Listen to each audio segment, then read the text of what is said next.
Non veg டேஸ்ட்டில் ஒரு சூப்பரான வெஜ் நெத்திலி ஃபிஷ் ஃப்ரை செம்ம கிறிஸ்பி அண்ட் டேஸ்டியாக எப்படி செய்கிறதுன்னு வாங்க பார்க்கலாம். வாழைப்பூவை நல்லா க்ளீன் பண்ணிவிட்டு இந்த மாதிரி தனித்தனி பீஸாக எடுத்துக்கலாம். இதை ஒரு மிக்சிங் பவுலில் மாற்றிட்டு 2 டேபிள் ஸ்பூன் கடலை மாவு, 2 டேபிள் ஸ்பூன் அரிசி மாவு, 1/2 டேபிள் ஸ்பூன் மைதா மாவு சேர்த்துக்கலாம்.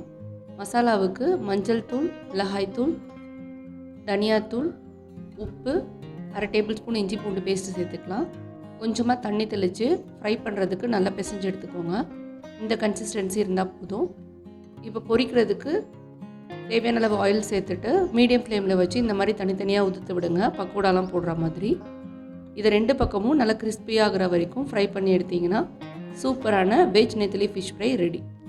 பார்க்குறதுக்கு நெத்திலி ஃபிஷ் ஃப்ரை மாதிரி செம்ம கிறிஸ்பி அண்ட் டேஸ்டியாக இருக்கும். வெஜ்ஜுன்னு சொன்னிங்கன்னா யாருமே நம்ப மாட்டாங்க. வீடியோ பிடிச்சிருந்தால் லைக் பண்ணிவிட்டு மோர் ரெசிபீஸ்க்கு சேனலை சப்ஸ்கிரைப் பண்ணிக்கோங்க.